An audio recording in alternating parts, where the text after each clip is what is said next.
Good morning, everybody. Thank you very much for joining today's EMEA version of GRESB Investor webinar.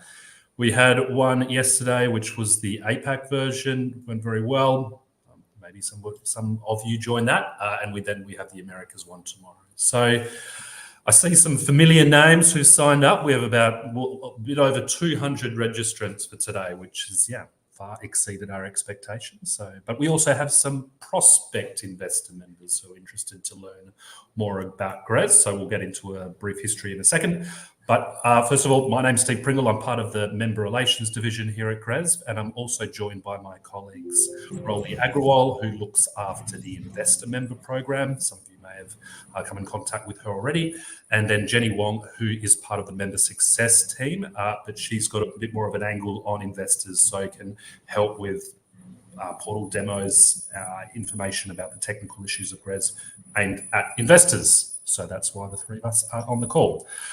So GRESB, we started about 15 years ago. It was set up by 3 pension funds, 2 from the Netherlands, 1 from the UK, and it was their intention to get structured real estate sustainability data from their mainly non-listed real estate managers. So that was set up back then. It's evolved enormously over the last 15 years, so much so that we added infrastructure in 2016, and that was on the back of investor members thinking, okay, this works pretty well for real estate, let's do the same for infra. So much so that we had over 2,000 real estate submissions, and a submission is made at the fund portfolio level. And within those submissions, we had 170,000 assets globally report. Infrastructure, we have 2 assessments, 1 fund, 1 asset, and that we had about between 800 to 900 submissions last year. So we're still a membership organisation made up by what we call investor members, the information takers, and the participant members, the information givers, the fund managers, REITs, asset managers, etc. Then we also have another group of what we call partner members, who are the consultant solution providers, who really are the experts of ESG and real assets. So another important point I'd just like to make before I hand over to Rolly is around the foundation structure. In 2021, we had a bit of a structural change at GRESB. We set up a foundation, which is a non-for-profit entity which looks after the GRESB standards, both real estate and infrastructure, and it's fully staffed by the GRESB members. GRESB, the BV, which is all where my colleagues are employed, it's our job to fulfill these standards as well as develop tools and services to help the industry. So that's why the foundation was set up. We'll get into that a little bit more, where our Director of Foundation, Sarah Walton, gives an intro. But I'd now like to hand over to Rolly, who can give more information on the investor program. Over to you, Rolly. Thank you. Thanks very much, Steve. And a big welcome to everyone on the call today. So at GRESB, we have about 150 investor members. So this comprises mostly large institutional and smaller institutional investors around the world. It's predominantly a mixture of pension funds and insurance companies. We have asset managers, obviously consultants and advisors to those investors and limited partners around the world, and also lenders are also accessing our database.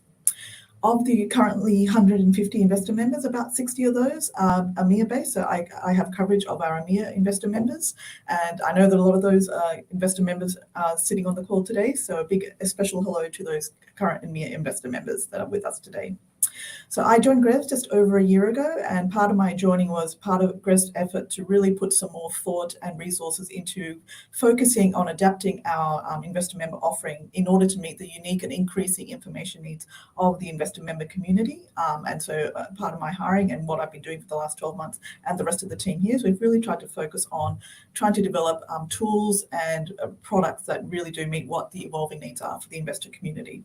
So today's call is to talk about some of those things that we've been working on and to show to you some of the improvements we've been making. So in today's call, we're going to go through a couple of different things, which is all based on the community feedback and engagement we've had with the investor member community throughout our time here. So that includes, we're going to today talk about improving the current functionality of the current investor member tools that are available in our investor member portal. We're also going to talk about, and we're very excited about this, our new carbon footprint tool that we've developed for real estate investors. That was a very key need that a lot of our real estate investors were needing some assistance in this, and we have a very strong estimation methodology behind our carbon footprint estimations that we've been able to utilize to bring this to market. We're also going to talk about our SFDR solution, which for our EU-based members is very front of mind as well.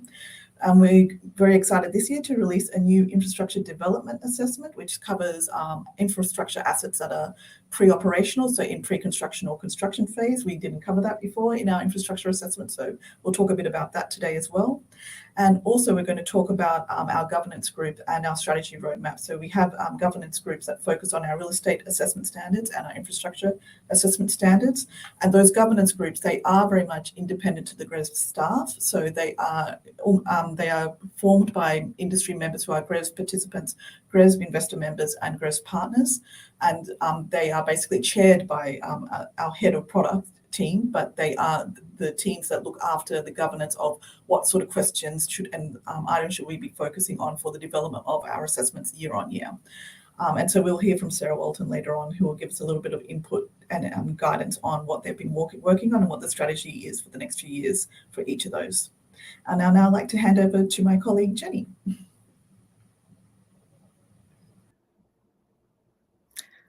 Thank you very much, Rolly, and welcome again everyone who is joining the call today.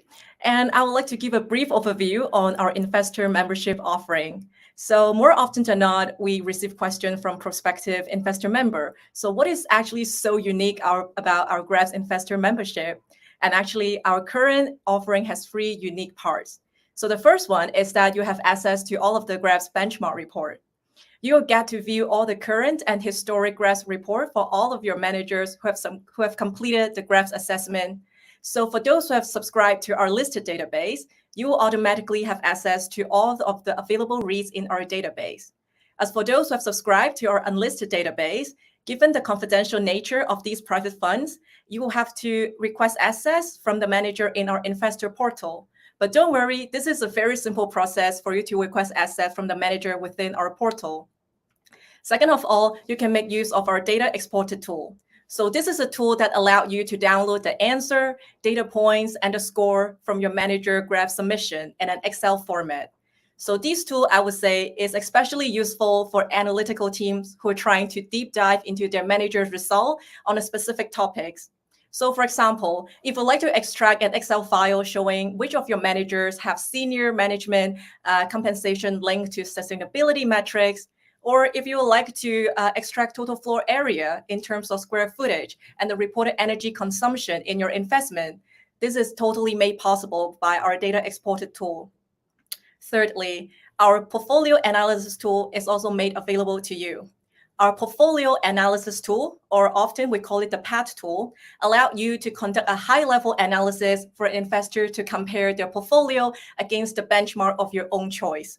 So this tool is very useful for investors who just want to have a broad understanding on how their portfolio compares to a certain market benchmarks. So a new tool that we've developed this year, especially for the real estate investor, is our carbon footprint dashboard. This is a new product that our team have designed based on the feedback we've collected from the investor in the market. So carbon emission has been one of the most popular topics raised by the industry. So we're very excited to be able to release this new tool this year. So my colleague Hanish will later cover more in an in-depth manner about this tool in the upcoming section. One more thing I would like to mention is that we have a dedicated help desk available to all of the investor members in our GRESB universe, which is manned by myself and a number of my teammates. So this help desk is reachable from our general email address, which is info@gresb.com. We are here to help you not only to better understand your ESG data, but also to assist you with any technical question you may come across during your use of our investor portal and the tools. Now, I would like to introduce you to my colleague Victor, who will walk you through the latest development of our investor tools. Hi there, I'm Victor Fonseca, Real Estate Associate and the Product Lead for the Investor Tools at GRESB. In this section, I would like to provide you with an update of what was improved, what is new, and what is coming for investors at GRESB. Every year, around October 1st, GRESB releases the new benchmark report and an updated version for the data exporter and the portfolio analysis tool. 2023, the changes included a new input collection for the portfolio analysis tool. We now capture weights as the percentage of ownership an investor holds on an entity. And for the data exporter, we've introduced a new saving functionality. We've added the portfolio impact data for infrastructure funds, and we also have some design changes.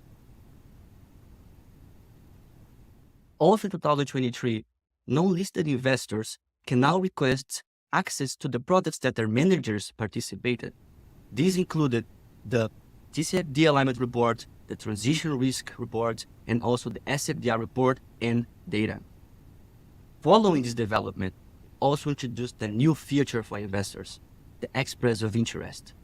This allows you to prompt your managers who may not have participated or requested one of the products to do so and share it with you.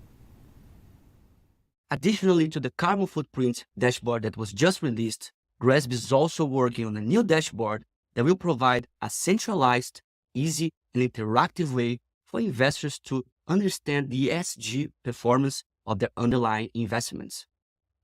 This release should be expected by the end of Q2 and will consist of an overview of scoring data at GRESB. Okay, so thank you very much, Victor. So that was a whirlwind run through our latest improvements to our investor portal tools and a little sneak peek of what our team is working on. So over the past year or so, we've really put an effort into focusing on improving our investor tools, and we're very, very excited to be able to bring these new developments to the market as we continue to develop our offering for the investor members. I'd now like to introduce our colleague Hanish Bhatia, who is the product manager for our new carbon footprint dashboard, a new special tool developed specifically for our real estate investors. Hi, I'm Hanish Bhatia and I work in the climate change team at GRESB. And today I'll be walking you through GRESB's Carbon Footprint Dashboard. GRESB's Carbon Footprint Dashboard is a tool which GRESB has created to provide our real estate investor members with the ability to calculate, visualize, and analyze the energy consumption as well as the GHG emissions for their GRESB real estate portfolios. So as an investor member, to access the tool, you would go into the investor portal and click on carbon footprint in the right-hand side menu here. The page will open up for the tool, and at the top you can see the blue box here, which provides help and assistance to get started and understand the product. For detailed guidance, you can click here. This will take you to a web page which will have the gist about how to use the tool, as well as some frequently asked questions to help guide you and get started on understanding the product. To understand the methodology, you can click here, which will provide you the PDF, which has the methodology as well as a glossary of all the terms which are used in the carbon footprint dashboard. However, if you have any questions at any point, please do not hesitate to contact us, and you can click here, which will take you to the contact form for GRESB. To get started on generating a carbon footprint dashboard, an investor can choose the square meter or square feet as the unit. This will impact how you see the energy intensity or the GHG intensity in the carbon footprint dashboard. Then an investor needs to choose which of the entities in their portfolio which they want to generate a carbon footprint dashboard for. So this list will have all the entities to which an investor has been granted access to. So granted access to through the benchmark report. The entities should have filled out the performance component of GRESB. To choose which entities the investor wants to have the carbon footprint dashboard for, you can select each of those entities through clicking on the button here. There must at least be 2 entities selected to generate a dashboard. If there is a specific entity which you would like to search for, you can click on the search button here and use this option. And we also provide the ability to filter all the list of entity selection by location, by property type, by legal status, as well as by the investment strategy. For each entity which the investor wants to generate a carbon footprint dashboard for, what is required is to fill in the entity ownership percentage. This is the percentage of the entity which the investor owns. So this needs to be a number between 0 and 100 in percentage terms. So to fill it out, you would fill in what is the entity ownership percentage. This can also be in decimals. If an investor has access to a large number of entities, we also have the option here to export the list of entities here as a CSV. In the CSV, the investor can select which entities they want to generate the carbon footprint dashboard for, as well as fill in the entity ownership percentage. The rest of the entities can be removed, and then that same CSV can be imported through the Import Entities button here. And this will automatically be reflected on the tool here, which entity selection you have, as well as the entity ownership percentage. If you would like to view which entity selection has been made, you can select here, and the selected entities will provide an overview of all the entities which have been selected, as well as the entity ownership percentage. In case any entity needs to be removed, you can use the Remove button here. Or if you want to refresh and start all over again, the Remove All option here can be used as well. Once these steps are completed, the investor can now generate the dashboard by clicking on the button here.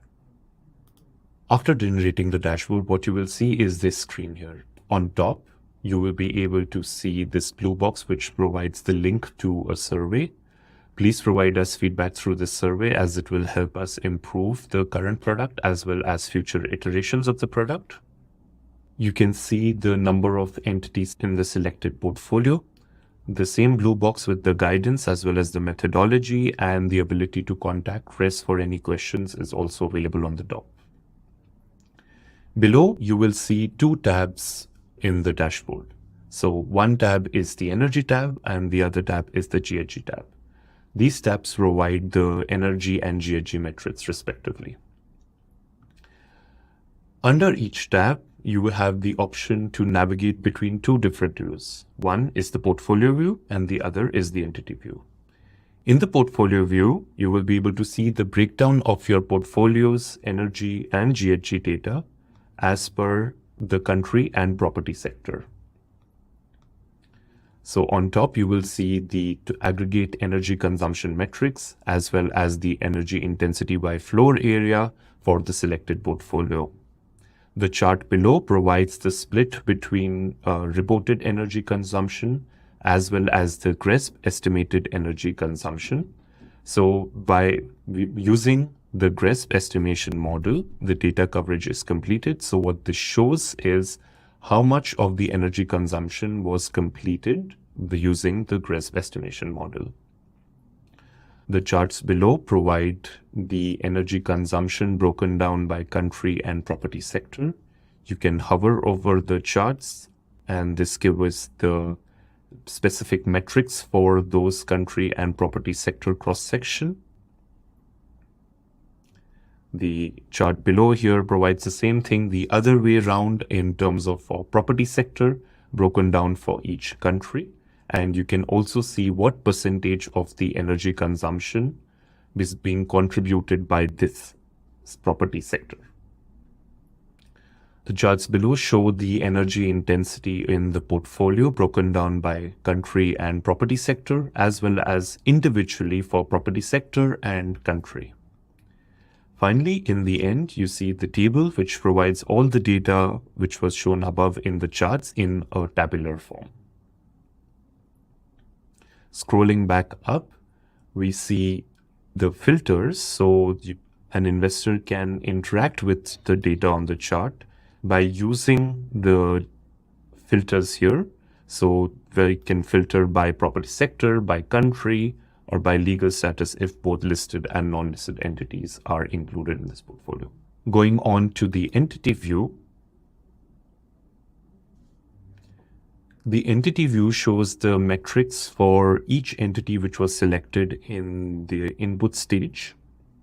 And the data here reflects the entity ownership percentage which was input by the investor. So this is based on the entity ownership percentage. This is not the aggregate energy consumption of the entity.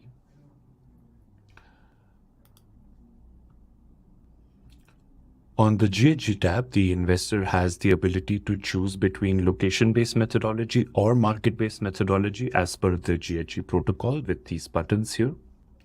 On the GHG portfolio view, the investor will be able to see the aggregate GHG emission metrics as well as the GHG intensity by floor area. The data source chart will provide the breakdown as per the calculated GHG emissions based on reported energy consumption and the calculated GHG emissions based on GRESB estimated energy consumption. The charts here provide the breakdown of GHG emissions by country and property sector. The first chart provides the aggregate GHG emissions broken down by country and property sector. So on the left here, you can see the countries, and for each property sector in that specific country, you can see the GHG emissions arising from there.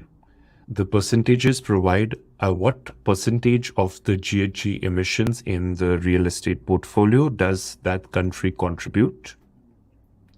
The same thing is provided in the chart below as per property sector, where it is broken down for each property sector and for each property sector by country. An investor can also see what emissions are coming from which scope. So scope 1, 2, and 3 as per the GHG protocol. In scope 3, this only includes the tenant-related building emissions in the portfolio, not the entire scope 3 emissions of that entity or that portfolio. The charts below provides the breakdown of the GHG intensity by country and property sector, and then individually for property sector as well as country.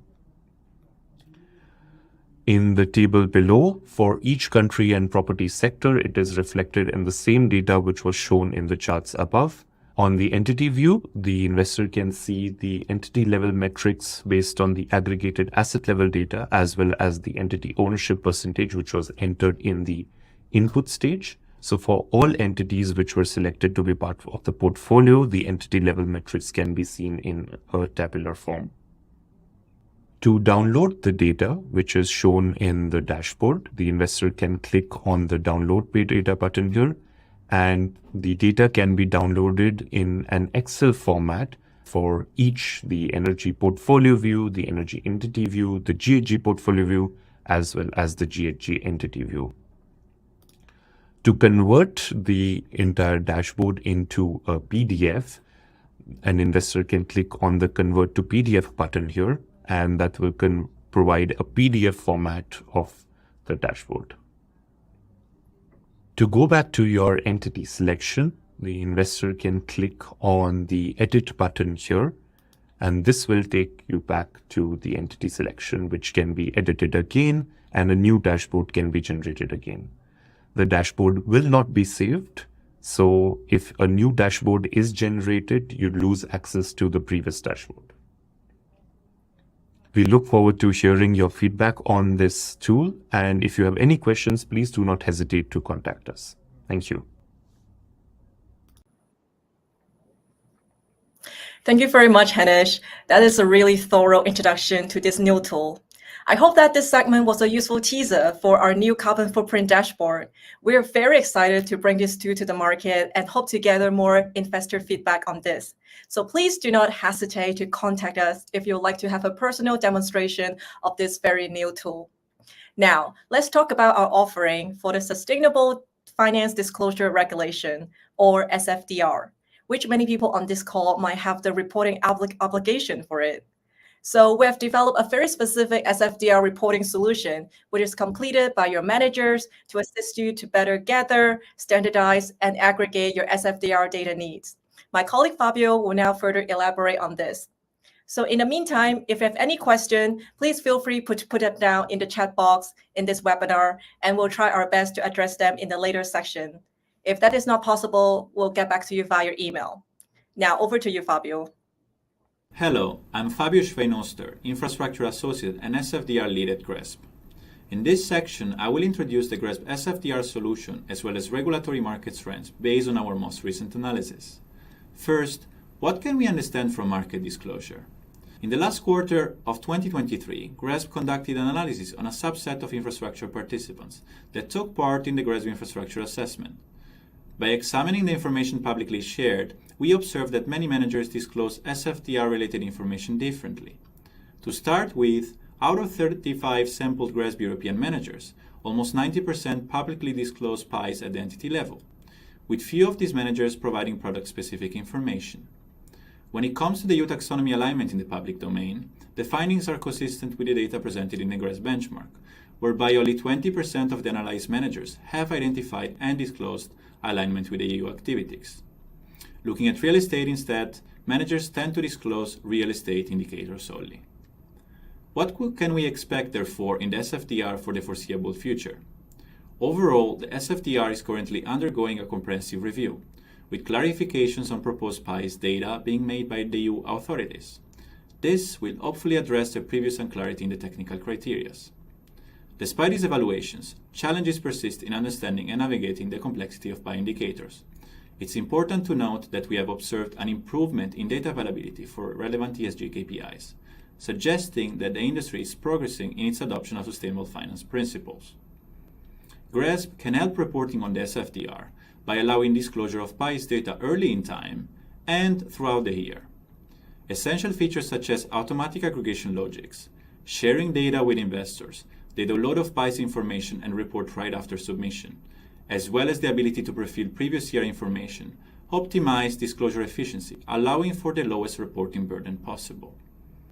The SFDR reporting solution can assist in solving the hardest part of reporting with real data from a trusted source, giving you a more accurate PIE statement with asset-level data aggregated across the portfolio. For more information about SFDR and how GRESB can help you in this respect, please contact us.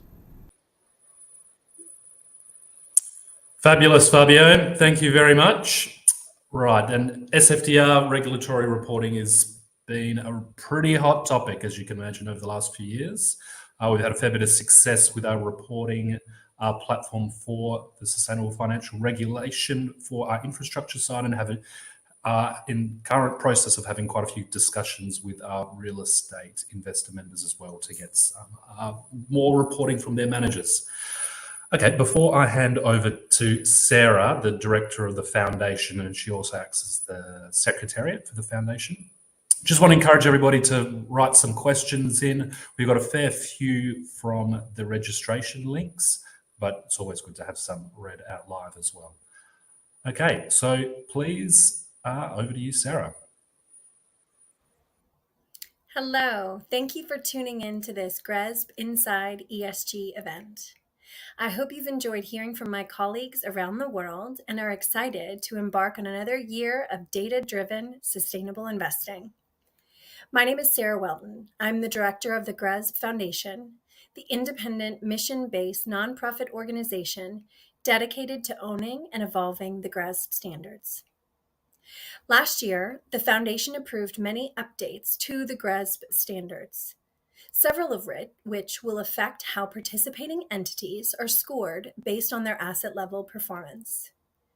These changes, which are reflected in the Foundation's 2024 roadmap, are largely driven by market intelligence we receive from you, our global stakeholders, who've made it clear that evaluating real-world performance is critical for institutional capital to efficiently flow towards sustainable assets. For the infrastructure standards, participants are now offered more points to report full data coverage for both scopes 1 and 2. Additionally, the climate-related impact scenario analysis indicators are now scored. For the real estate standards, asset-level certifications are now subject to expiration, and we have also introduced scoring for net zero target setting and energy efficiency. In addition to the changes to the standards, there are also new tools that will support informed investment decisions, including the Carbon Footprint Tool Report, which details a portfolio's energy consumption and greenhouse gas emissions, as well as the Transition Risk Report, which highlights an individual asset's projected performance relative to the CRREM pathways. To ensure the reliability of data that is reported to GRESB, our technology team is prioritizing our quality control program, which is designed to ensure compliance with the GRESB reporting requirements and that performance data is ultimately useful to investors.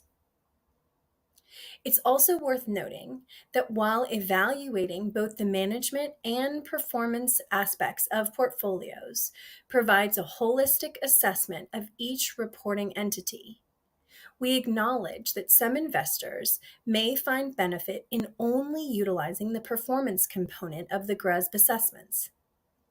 By only participating in the performance assessment, members can receive a more limited benchmark assessment focused on energy, emissions, water waste, energy ratings, and certifications, which may be appropriate when an investor has limited operational control, for example.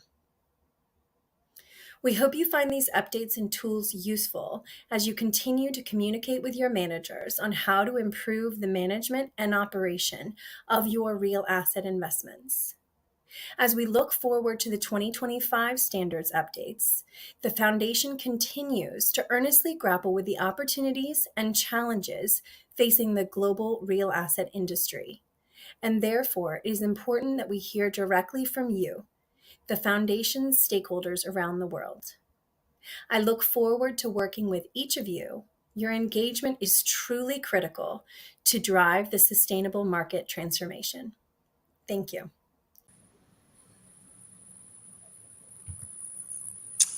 Thank you very much, Sarah. That was a terrific summary, and I hope it was useful for everybody to get an understanding of how GRESB is set up and how we operate. So before we get into the Q&A, well, I've been at GRESB for about 4 years and paid pretty close attention to the evolution of the infrastructure standards.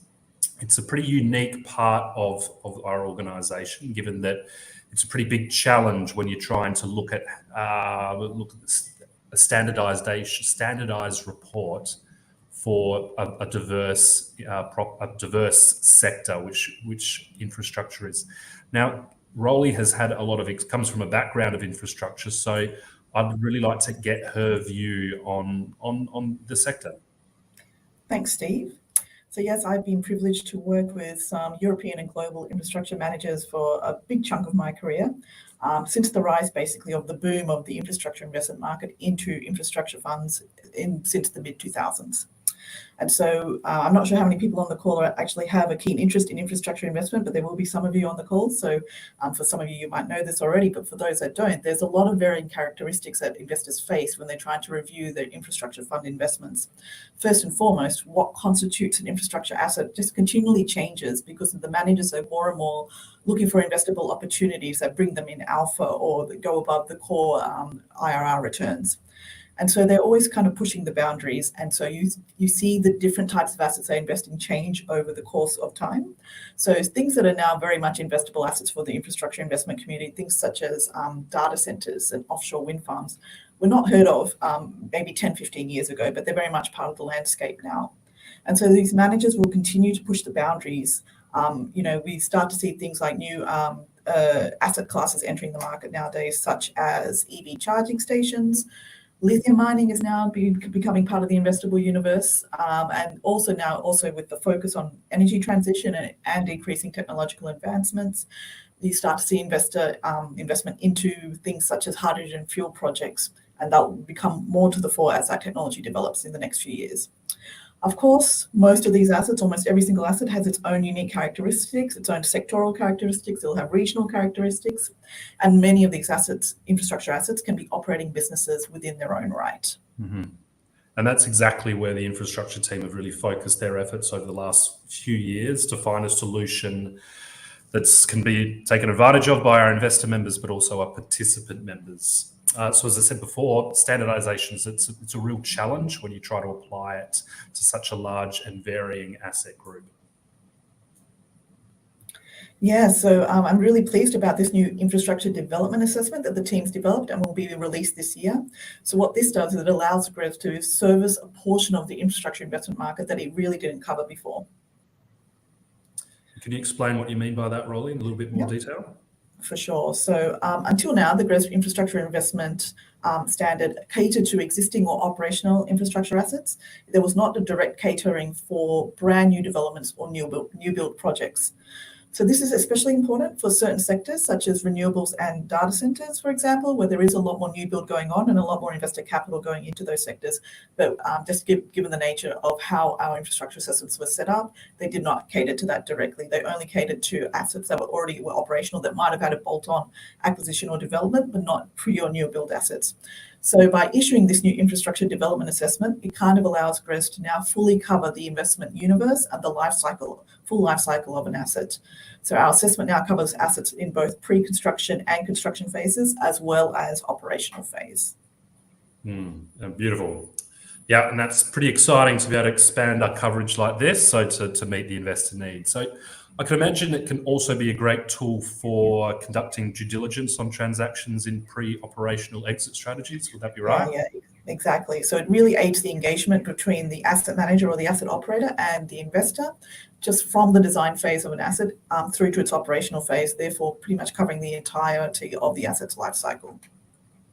And then for the output of the development asset assessment, how does it differ from the current infrastructure asset assessment that our members know and appreciate? So in the development assessment, there's going to be a specific focus on forward-looking indicators with respect to greenhouse gas emissions, such as the ability to project or set net zero targets, to estimate the life cycle emissions, and to calculate embodied carbon emissions. So these are data points that are quite crucial from the investor community and to know about the projects that their capital is being put to work in. And it allows them to understand the long-term resilience and the ability to integrate into a low carbon future in their portfolio from the get-go, basically. Some additional elements that have been added as well as part of this new development assessment are material selection, so to ensure that construction materials are sustainably sourced and possess eco-friendly attributes.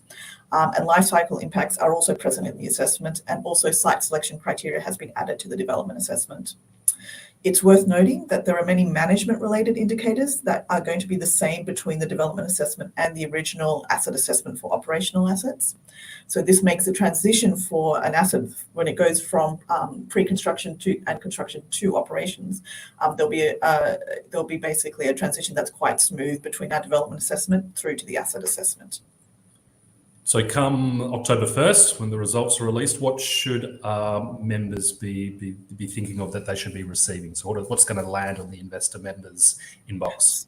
So apart from getting a new GRESB development score out of 100, which is all of our GRESB scores for all the funds that we do as part of our assessment, so it's always a score out of 100, they will also get a peer group comparison based on sector, location, and importantly, development phase. So that's whether they're in pre-construction or under construction. And they'll get granular level comparison and asset level data for that portfolio. Additionally, they'll be able to extract that asset level data for any sort of analysis they might need to do for their internal needs with respect to those development projects. Very good. It's very exciting development and can only provide better understanding and clarity to the infra industry. Thank you. Yeah, I'm really excited about it. I'm confident that it'll be very well received by the investor community. Very good. Okay, now it's time, what everyone's been waiting for, the Q&A session. So I see a few questions have come in, so I'll read through those in a minute. But to start off, I'm going to read one of the questions. I think we got this a few times, so that's the most popular questions. Let's start with them at the beginning. So it's a pretty good question to begin for investor members. How often is the GRESB data updated? Right, so the GRESB data is basically updated once a year for investor members. The reporting period for our participant members, the information givers, that takes place between April 1st to July 1st each year, so all through Q2. And then what occurs then through July, August, September is validation, review, verification across the submission that takes place by GRESB. We also have a third-party validator. And then October 1st, those results are released through the GRESB portal so the investor members can view those. Separately, we also have the SFDR assessment, the reporting solution, and that takes place all through the year.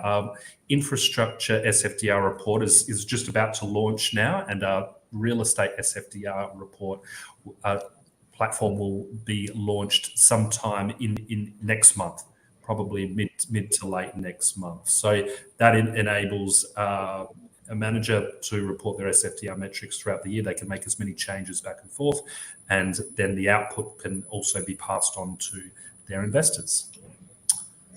Okay.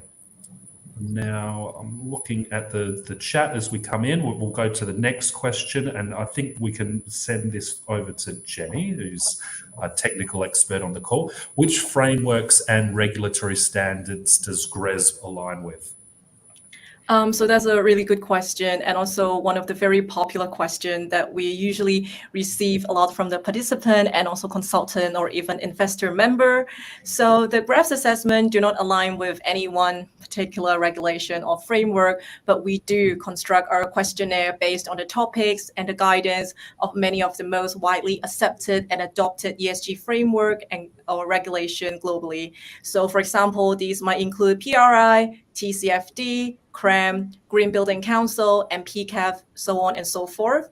So also please note that each of the questions in our assessment, they are designed to refer to one or more key framework. So these are all noted down in the resources guidance for both our real estate and infrastructure assessment, which can be found online in our website.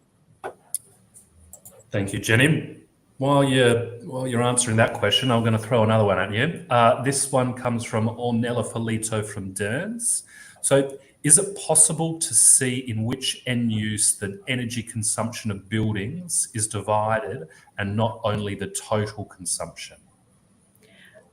So my understanding is that this question is asking whether it is possible to see within the building how much of the energy consumption is attributed from the tenant or from the landlord.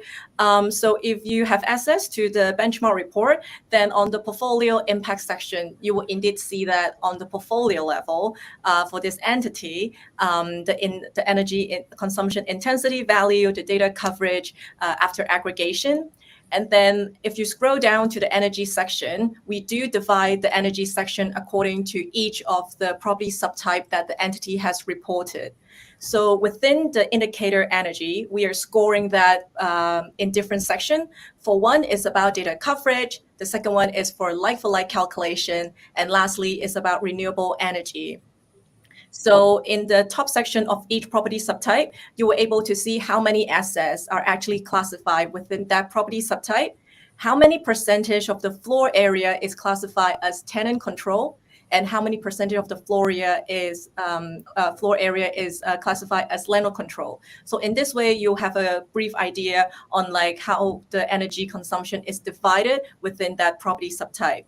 And then if you scroll down even further a little bit, you're able to see that in terms of data coverage, maybe for the landlord control area, the entity is able to collect more data and report more energy consumption data on that, while maybe sometime a bit less for the tenant control area. And then for the like-for-like section, you will also be able to have an idea to see that how well the landlord control area is improving or maybe not that improving as last year, and the same for the tenant control area as well. Very good. Thanks, Jenny. I've got a question for Rolly, but there's another one that's just come in the chat, Bert from MN, so I might answer this one.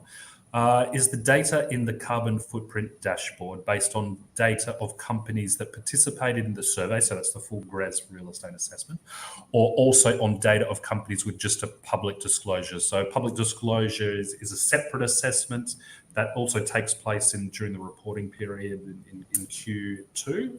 But what that is a little bit more of a simple assessment where the GRESB team initially goes through and scrapes a listed company's data, website, to populate a questionnaire, which we call the public disclosure assessment. That's about 22 questions, mostly qualitative information. So to get to your point, answer your question, Bert, no. The carbon footprint dashboard is just based on the actual full GRESB assessment. That data is then used to input into the carbon footprint, but we also use the GRESB estimation methodology, which again is sourced from all of the assessment data from the full GRESB assessment. Okay, it's your turn now, Rolly. So do we provide you EU taxonomy alignment? Thanks, Steve. So this is a question that's quite often asked by investor members in the last few months, especially as people are starting to turn towards their SFDR reporting obligations.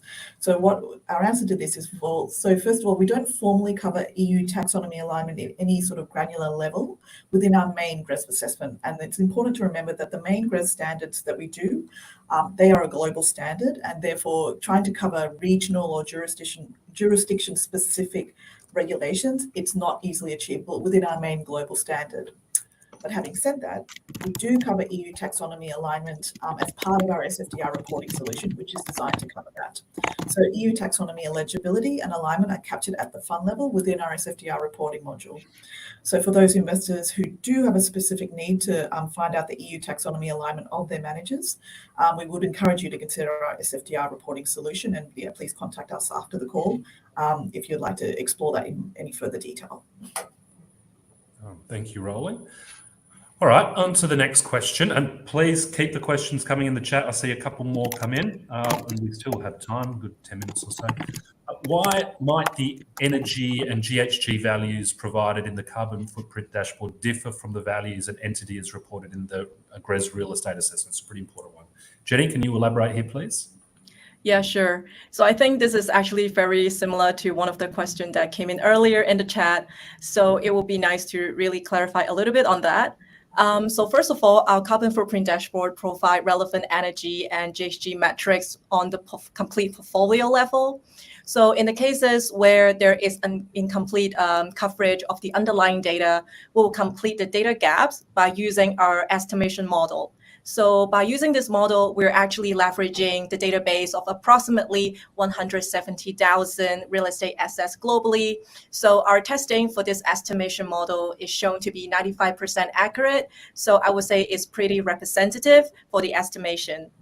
So consequently, as you can imagine, unless the entity has reported complete energy consumption and complete GHG emission for every single asset within its portfolio, our carbon footprint dashboard will actually utilize our GRESB estimation model in order to generate these values to fill the data gaps. So thereby, we can provide the investor with a complete figure despite there are incomplete data coverage being available.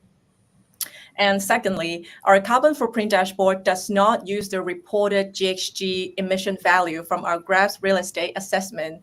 Instead, the GHG emission are calculated from the portfolio energy consumption by using both the reported data as well as our estimated energy consumption data. And we also apply a consistent set of emission factor in doing so.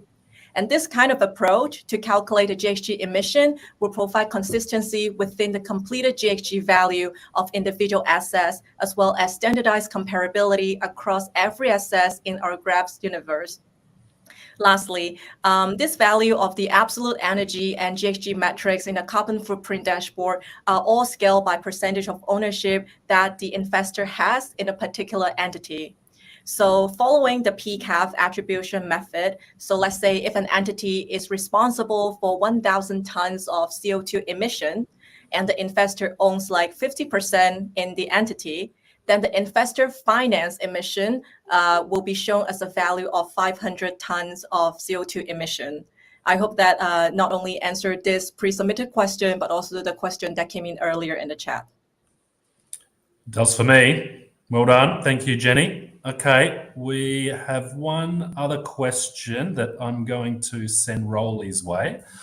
Does GRESB track net zero targets? Rolly, do you have an insight into that, please? Yeah, definitely. So progressing towards net zero is obviously a very big focus now for the investor community in recent years, especially as more and more managers and industry players are endorsing and publishing their net zero commitments. So here at GRESB, net zero has also been rated as one of the priority topics by both our real estate and our infrastructure standards committees. So as a little bit of background, to tackle the topic, at the beginning of 2023, GRESB convened 2 net zero working groups, one for the real estate assessment and one for the infrastructure assessment. So these working groups focused on researching and dissecting basically the nuances and challenges required to attain net zero within real estate and infrastructure assets and portfolios. So the results of those specific working groups, the findings from those working groups, have informed our strategic roadmap for each of our real estate and infrastructure assessments going forward, and it's very much a continual work in progress over the next coming years. So as of this year, for 2024, for our real estate assessment, we have now introduced scoring for net zero target setting. And for infrastructure, we are tracking net zero targets, and we are focusing on identifying and incentivizing better data collection, quality and transparency. But having said that, we are still continuing to research this topic to gather industry feedback and input, and we will further develop the GRESB standards going forward on this particularly important topic of net zero. We know that it's a key focus for many investors out there. Very good. GRESB is changing. Good stuff. Okay, I think that was the last of the questions that we have. So unless anyone's very quick typer and get one in before the end, please go ahead. But unless that is a no, we'd just like to say thank you very much for attending the webinar. We hope it was useful. If you do have any more questions, I'd encourage you to contact our help desk. So that's info@gresb.com, but also to contact Rolly. She, as I said, leads the investor membership program. So full of information about what the benefits are of being an investor member, as also what you can get out of the investor membership for those who already are a member. So yeah, thank you very much. Thank you to Veronica and the marketing team for doing such a terrific job arranging these webinars and making them go as smooth as possible. It's an easy job for us. We just do the talking. So yeah, cheers. Have a good day, and we'll hope to see you soon. Thank you, everyone. Thank you, everyone.